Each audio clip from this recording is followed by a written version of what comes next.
आप सबको भाई दूज, गोवर्धन पूजा और अन्नकूट की बहुत बहुत शुभकामनाएं। भगवान श्री कृष्ण और राधा रानी की कृपा आप लोगों पर सदैव बनी रहे। प्रत्येक साल कार्तिक माह के शुक्ल पक्ष की द्वितीया तिथि को भाई दूज का पर्व मनाया जाता है। इसे यम द्वितीया के नाम से भी जाना जाता है। इस पर्व को देश भर में धूमधाम से मनाया जाता है। यह त्योहार भाई बहन के प्रेम का प्रतीक माना जाता है। इस शुभ अवसर पर बहन अपने भाई की लंबी उम्र के लिए व्रत करती है। ऐसे में भाई अपनी बहन को जीवन में सदैव रक्षा करने का वचन देता है। इस दिन यम देवता की पूजा अर्चना करने का विधान है।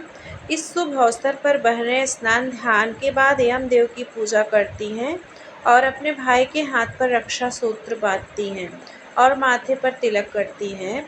इस दौरान कथा का पाठ जरूर करना चाहिए। ऐसा माना जाता है कि कथा का पाठ करने से भाई और बहन के रिश्ते में मधुरता आती है।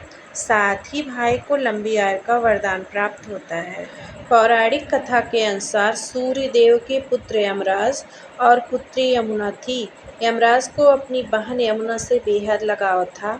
यमुना अपने भाई से बार बार घर आने के लिए कहती, लेकिन अधिक काम होने की वजह से वह समय पर अपनी बहन से मिलने नहीं जा पाते थे। एक बार ऐसा समय आया कि यमुना ने यमराज को वचन दिया कि वह कार्तिक माह की शुक्ल द्वितीया तिथि पर यमुना से मिलने उनके घर आएंगे। लेकिन यमराज को यमुना के घर जाने में थोड़ा संकोच होने लगा, क्योंकि वह लोगों को प्राणों को हरते हैं, तो इस वजह से उन्हें कौन अपने घर बुलाएगा। लेकिन इसके बाद भी वह यमुना के घर चले जाते हैं। जब यमराज बहन के घर पहुंचे तो वह भाई को देख बहुत प्रसन्न हुई और उनकी सेवा की।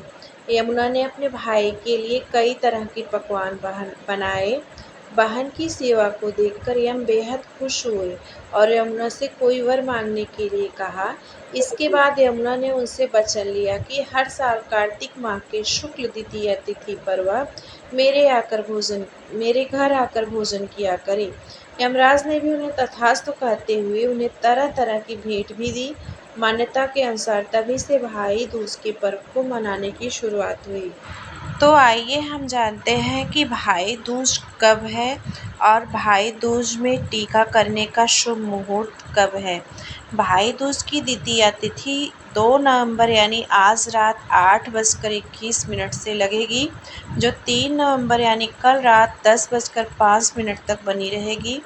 इस दिन भाइयों को तिलक लगाने का शुभ मुहूर्त दोपहर 1:10 से लेकर 3:22 तक रहेगा।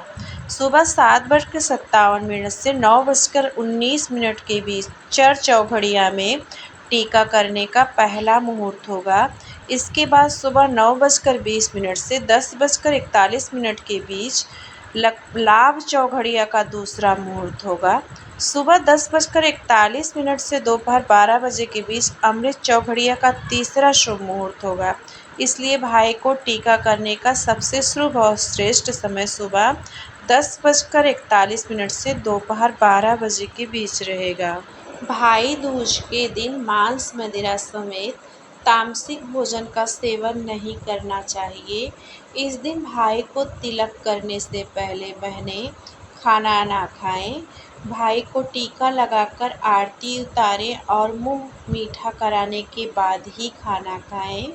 भाई दूज के दिन भाई और बहन को एक दूसरे से भूलकर भी लड़ाई झगड़ा नहीं करना चाहिए। इस दिन बहनों को भाई के द्वारा दिए गए उपहार का निरादर नहीं करना चाहिए। भाई दूज के दिन बहनें भाई को घर बुलाकर तिलक लगाकर आरती उतारें और भाई को भोजन खिलाएं। भाई दूज के दिन भाई को पान खिलाना बेहद शुभ माना जाता है। मान्यता है कि पान खिलाने से बहनों को अखंड सौभाग्य की प्राप्ति होती है। भाई दूज के दिन यम देवता और यमुना का पूजन किया जाता है। इसके अलावा यम और यमुना की कथा जरूर सुनना चाहिए। भाई दूज के दिन चित्रगुप्त लेखनी, दावात और पुस्तकों की पूजा करना शुभ माना जाता है। मान्यता है कि इस दिन यम के निमित्त दीपदान करने से व्यक्ति अकाल मृत्यु से बच सकता है। तो ये थी भाई दूज के बारे में कुछ जानकारी। आपको कैसी लगी कमेंट बॉक्स में ज़रूर बताइएगा। और हाँ, अगर वीडियो अच्छी लगी हो तो वीडियो को लाइक कीजिएगा और मेरे चैनल को सब्सक्राइब कीजिएगा। राधे राधे।